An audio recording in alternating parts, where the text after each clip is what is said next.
Glenn asked me to step in this morning because he is on his way to the airport to catch a flight this morning, so he is unable to join us, but he has created an amazing episode for you guys that I know you're going to love with an interview with the one and only Grant Cardone. So with that being said, let's jump into today's episode of GM3X. Welcome to GM3X. I am your host, Glenn Lundy. I am a husband to one, a father to 8, and the founder of the 800% Elite Club. I hope you're ready for motivation, education, inspiration, celebrity interviews, and thought-provoking conversations, because it's 5:30 a.m. and it's time to rise and grind.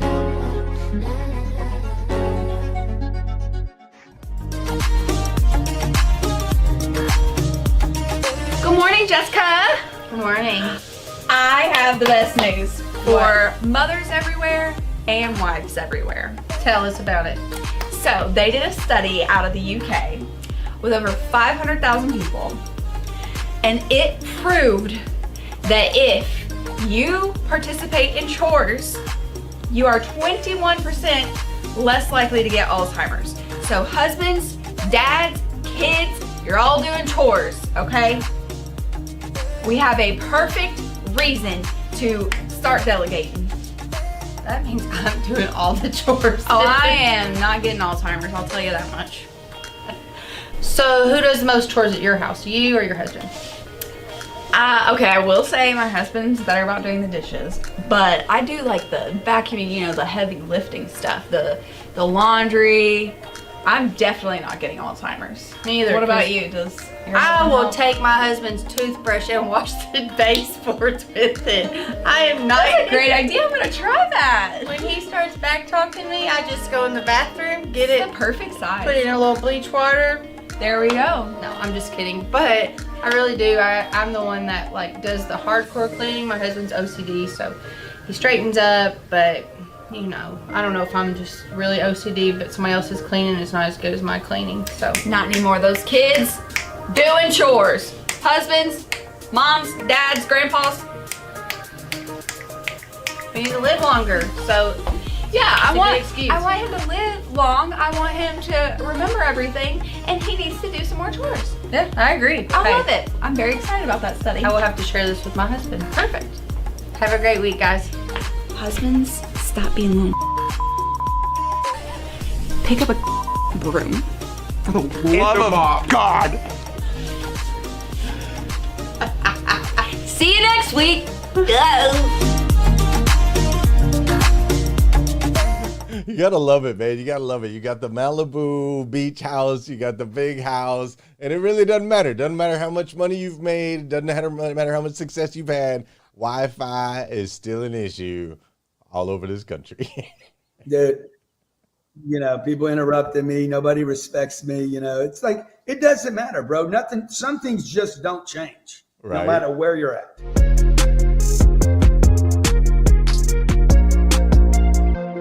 Let's say you're the greatest salesman of all time, right? Greatest salesman, you could sell your way in.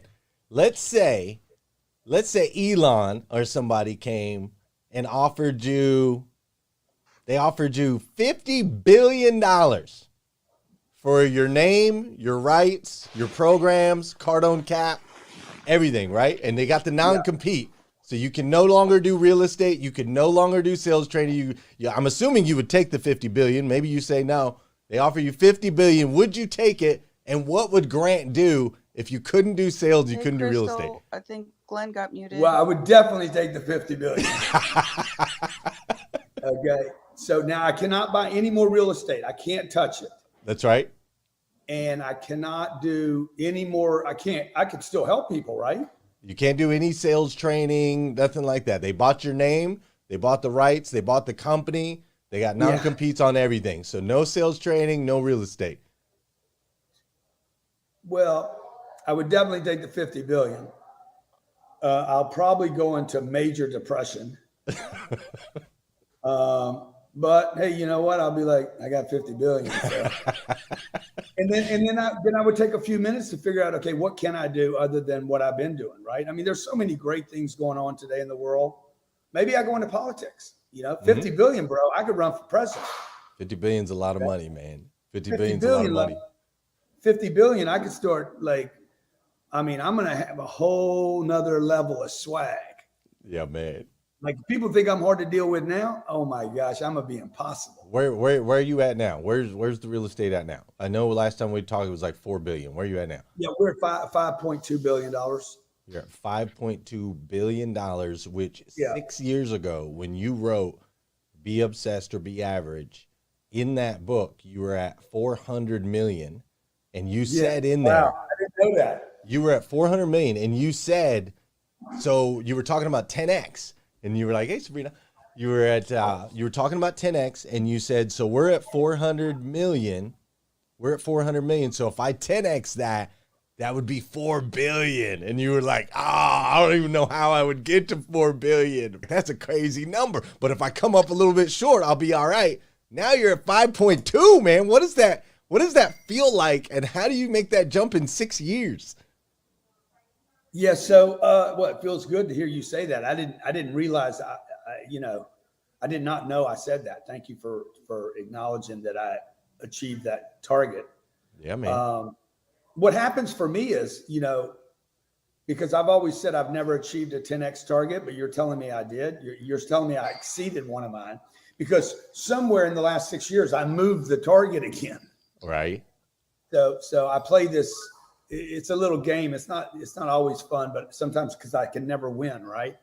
But somewhere in the last 6 years, I moved the target again. So what's the target now? Oh, definitely 50 billion. 50 billion. The number you brought up earlier. So I think the real estate can achieve 50 billion. I want to be one of the largest land and apartment owners in the country. I want to get in the top 10. The reason why is it's not just a big thing about I want to be the biggest. It's because I want to displace some of the way the game is played right now. It's just wealthy institutions. Yeah. Wealthy families, very connected. I think I can go there, and I think I can displace some of the big institutions that have a lock on the game. So anyway, back to how did I do that in 6 years? Yeah, bro, I really don't even know. I don't even know. I know this. One, I never quit dreaming. I have tremendous work ethic. It doesn't mean I work all the time, by the way. Like it doesn't mean I get up at 4:30 in the morning and stay up till midnight. But when there's work to be done, bro, like I work. Right. And I got a great team, man. I have assembled great people, have somehow gotten attracted to me for all the haters I get. I think a lot of people I imagine they talk about that I'm polarizing and say whatever I want. I've heard some of this stuff, right? I'm arrogant and I show off the plane too much. But for some reason, there's a handful of people that have been attracted to me and partners that don't care about that stuff. Right. Jared, Sherry, Brandon, Natalie, my wife, Ryan Secco, like the list of people I have around me, bro, like that are winning, by the way, that they're in their own right. They're making contributions. They're getting known. They're building their popularity, sure. And building their net worth, taking care of their families. Their lifestyles are improving too. Glenn, the other thing to answer your question is these people they believe in me. Mm-hmm. And if they're not yes people, but when they get when we're all on the train, they're like, let's go beat Grant wrong. Right. Right. And really what their intention is, let's make Grant right. And because we've done some stuff that really has never been done before. Not anything genius like coding or building an app or technology or going to space, but dude, we've done some stuff regarding money for somebody who doesn't have is not a celebrity, not a Kanye, right, or an Elon. Yeah. And some of the stuff that we've done online with webinars, some of the income we've produced on events, like it literally has never been done before. Unheard of. Yeah. Unheard of. And it's all around this obsession, right? You're obsessed, and you talk about making sure the people around you are obsessed also, right? That obsession. And so Jared is an obsessed human. Sherry, they're all obsessed, chasing that obsession. So I love Be Obsessed or Be Average. It's been one of my favorite books out of all the books that you've written. And I'm curious, while I got you here, what have you learned since you wrote it? What's not in the book? Yeah. If anybody wants to go get the book, you can go grab the book, Be Obsessed or Be Average. I'm not going to talk to Grant about what's in the book. I want to know what's not in the book. Yeah. So, yeah, here it is right here, man. I wish I wouldn't have had this. This was not my idea, by the way. You being on the plane? Yeah. I took the picture. It's clearly that is me on the engine. Yeah. But it was not, I was just effing around, right? They did this photo shoot.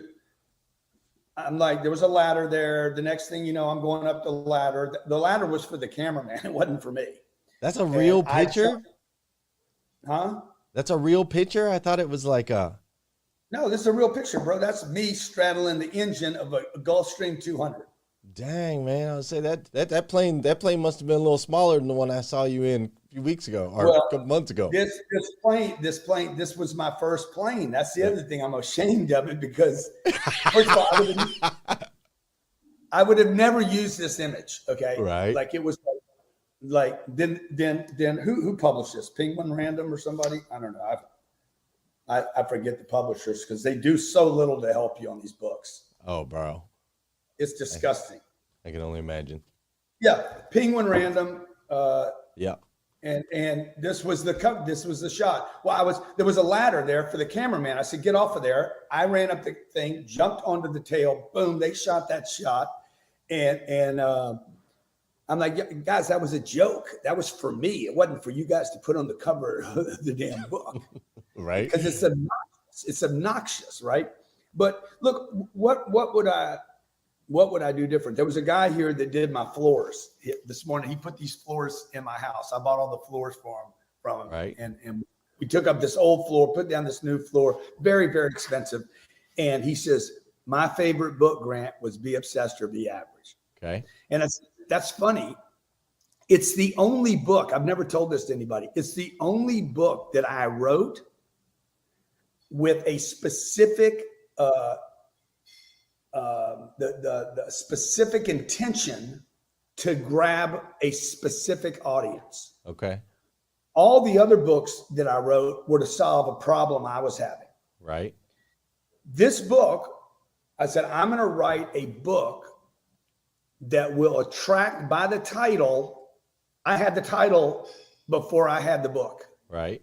It's going to attract addictive personalities. Mm. And I was trying to build an audience of people like, yeah, I'm obsessed. Yeah, I'm an addict. Yeah, everybody says I work too much. Everybody says I drink too big. Exactly. That's me. And so what I've learned from this, and again, it was really to give people permission. It was to give the addictive personality permission to be addicted. Right. Not get rid of their addiction, their compulsive, their obsessions. I mean, I probably underestimated in the book. I probably didn't own it enough, the importance of being being a mainline junkie when it comes to success. I should have said that, dude. The last page should have said, you have to become a junkie. To paint that real picture, which I think you hit on there multiple times. You're like, dude, you wouldn't have picked up this book. You wouldn't have picked up this book if you weren't obsessed, if you weren't crazy, man. If you weren't crazy, you wouldn't have picked up this book, right? Like you talked about that in there, and you also talked about shifting those addictions, ultimately those obsessions, when it makes sense to shift them. And I was curious about that. How do you let go? Or how were you able to let go when it was time to shift the obsession, right? To shift it from selling cars to selling training, to shift it from doing auto training to doing real estate, to shift it from doing drugs that aren't serving you to doing something that is. How do you let go of the old obsession and move to the new one? Yeah, so that's a great question. Nobody's ever asked me that. And clearly you're asking me because you're having this problem. Yeah. So look, dude, most of the time it's been because I had to. It was long overdue. Like my drug addiction. Like I knew I was a drug addict when I was 19 years old. I would go another 6 years. Not denying it. I already knew. I knew for sure I was.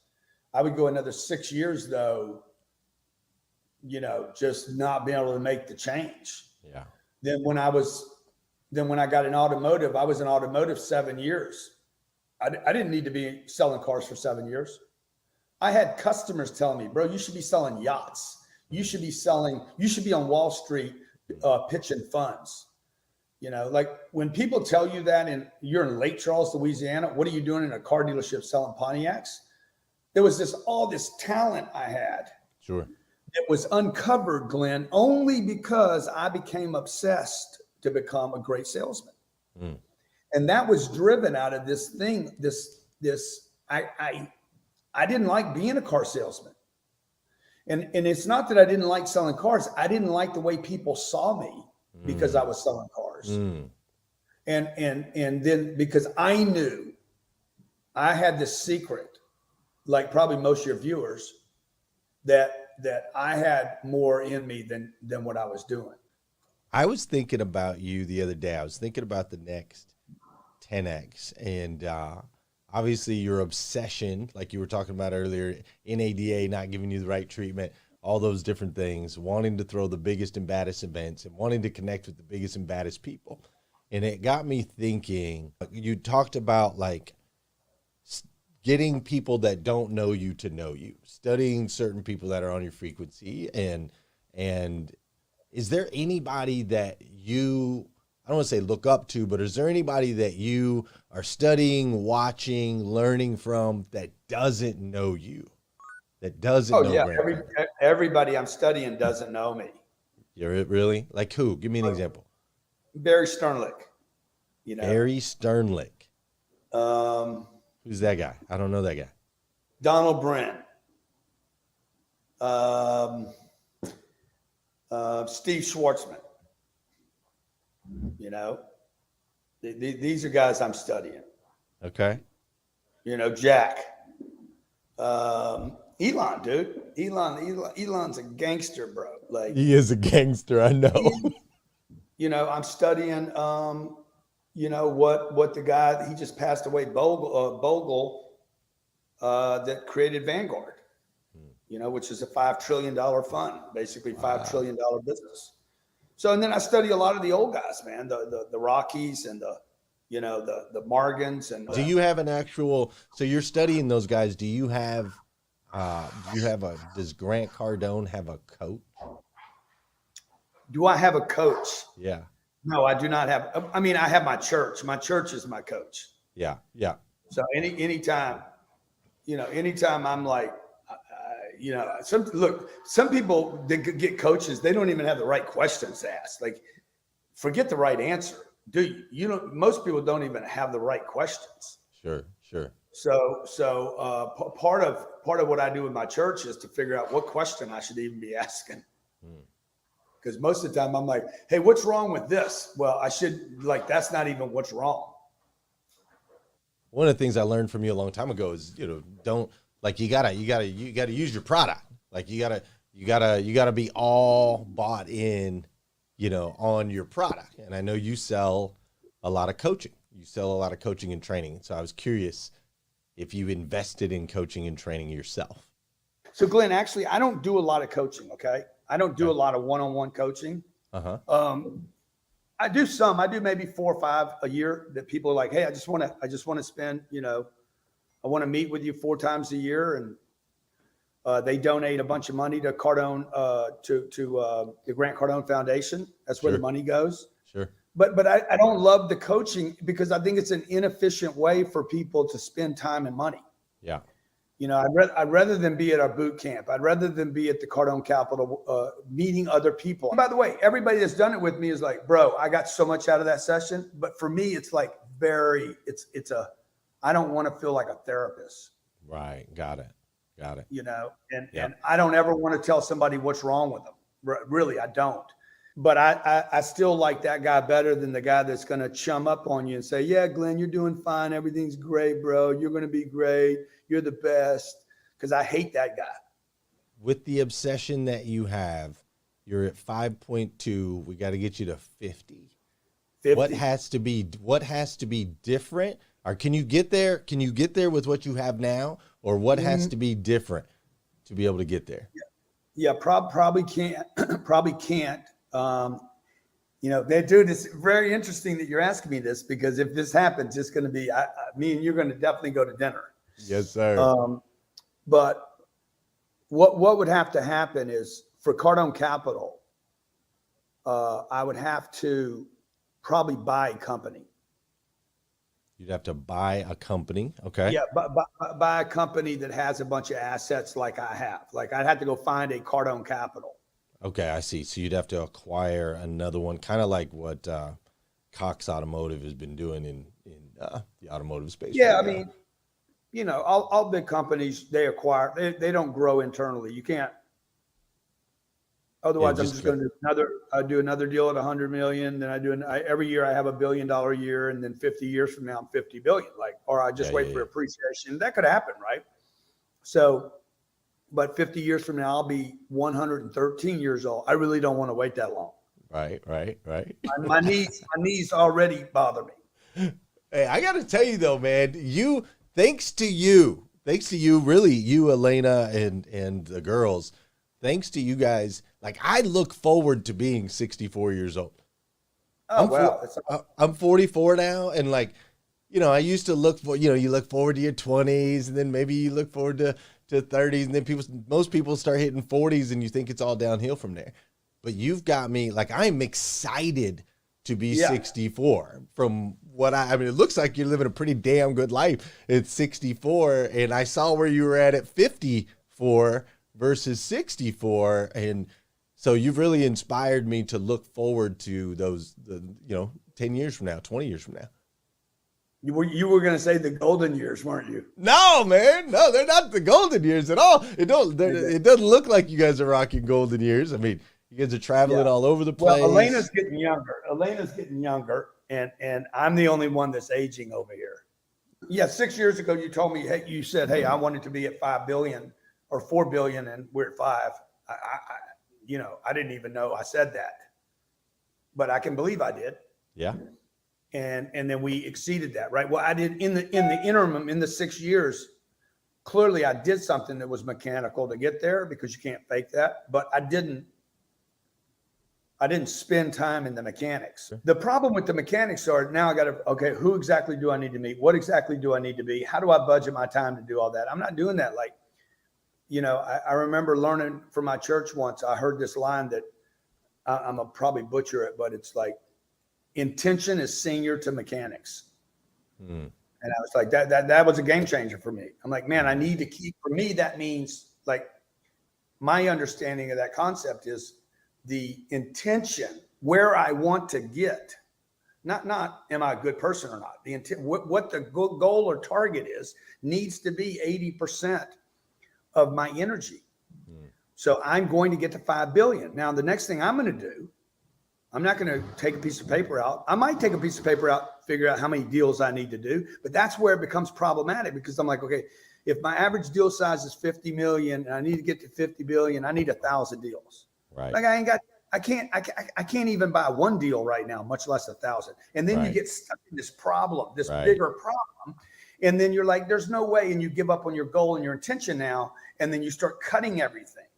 That's why if you've ever heard me say, never reduce the target, that's what I was talking about. Don't reduce the target, increase the activity to the point to where your goals, in my case, my goals should be so big that it gives me new questions to ask. And the new question would be, who do I need to meet to do a $50 billion deal? Right. Well, the buddies that I have right now in Clubhouse, Jonathan, Jerry, Glenn, David Spizak, Brian Benstuck, they can't help me, dude. Correct. Those people cannot help me get to 50 billion. They can be buddies. Sure. So that's why if you look at that list of people I gave you earlier that I'm studying, they've all done them up. They've all done 50 billion and more. Right. So that's what I need to start realize. Hey, what did these cats do? Who do they know? What do they now? I'll just tell you another thing that is crazy because I just found this out. I was talking to some Wall Street guys, and I'm like, dude, I hate these Wall Street people. And I said, I'm just not accepted there. I'm not like them. And the guy looked at me and says, bro, it's because you're talking to the wrong people. He didn't say bro, by the way, but he says, it's because he's like, Grant, you're not talking to the top of the food chain. The top of the food chain is exactly like you. That's interesting.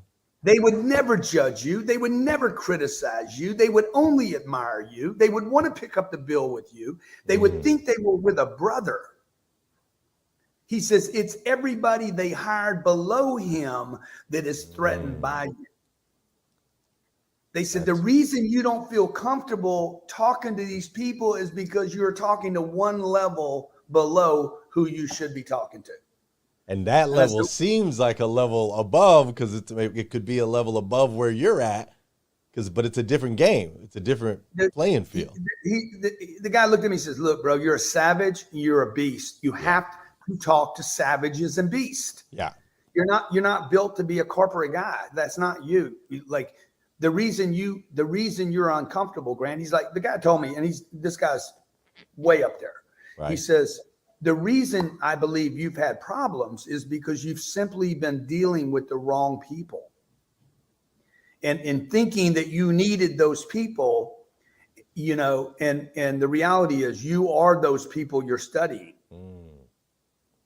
That's strong. It makes me think of Kobe, right? Kobe talked about when he first got to the league, he went to Goat Mountain because all the other players were trying to tell him, like, don't talk shit to Jordan, don't do this, that. He's like, I don't know what the hell y'all are talking about. And he went straight to Jordan and all the best, right? To Magic, all the greatest of all time, Goat Mountain. And those were the only ones who could really understand him. All the other players were just B level players in that game. Yeah. Yeah. And I think if your audience gets anything from that is, dude, it's not about you. You're not the one with the problem. Right. And that you shouldn't adopt that or adapt that as some irresponsible way. But if you're a highly responsible person, at some point you're like, okay, what's not happening here? And it goes back to that thing I said about the wrong question. You're simply just asking the wrong questions. Maybe I'm meeting the wrong people. It's not that you're the wrong person. Grant Cardone, I am not valuable to myself or this planet being someone else. So when I was trying to fit in with the NADA when I was 35 years old, I didn't have the problem. Thank God they didn't embrace me. Okay. I am so glad they did not embrace me. I'm so glad some car dealer, Terry Taylor, didn't start saying, hey, let me give you car dealerships and you be my partner. I am so thankful for the things that did not happen to me. Right. Because if those things would have happened to me and for me, I would not be me. I think that's a great lesson for everybody. Thank God I didn't get the Shark Tank deal I went up for 3 times. Thank God I didn't get that. Because if I'd have gotten that, I would not have sold $1 million. Yeah, I would not have sold. 3 times I went there and 3 times they turned me down. And all because he's just this, he's just that. We don't get it, blah, blah, blah. Mark probably doesn't like me. And thank God I didn't get that, bro. If I'd have done that, Grant Cardone cannot do 34,000 person events. He can't go do these big real estate conferences because ABC is going to be like, no. If you're going to do that, you can't do this. How's the studio going? The studio's great. We just finished our 3rd episode of The Real Estate King. Yeah. We'll do 12 of those this year. We've done LA, Phoenix, San Diego. We got mini moguls. We're looking at 2 different concepts on mini moguls. We're shooting a show called The Speaker, the Great American Speak Off, looking for the next John Kennedy, Barack Obama, Les Brown, Tony Robbins, the next great speaker on planet Earth. Kind of like didn't know about that one. Yeah. We're doing a show called Hustle House, looking for the ultimate hustler. And we got 2 other shows we're working right now that I can't mention, but. Yeah. I love it, man. I love it. So many takeaways from both Glenn and Grant Cardone this morning, but we will be jumping onto Clubhouse. If you want to join us there in the Breakfast with Champions room, we will continue this conversation. But thank you so much for joining us here on GM3X this morning. And we hope you have a wonderful, wonderful Friday. We will see you on Monday at 5:30 for the next episode of GM3X.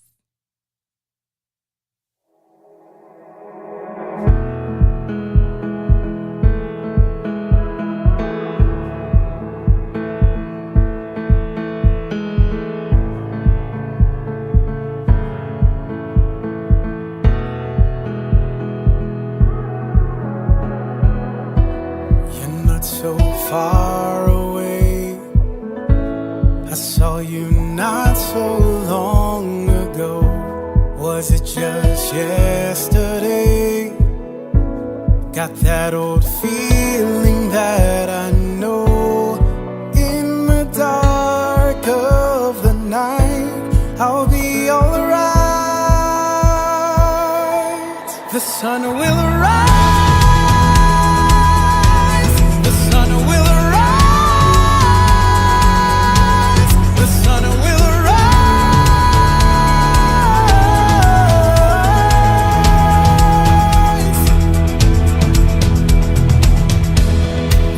Of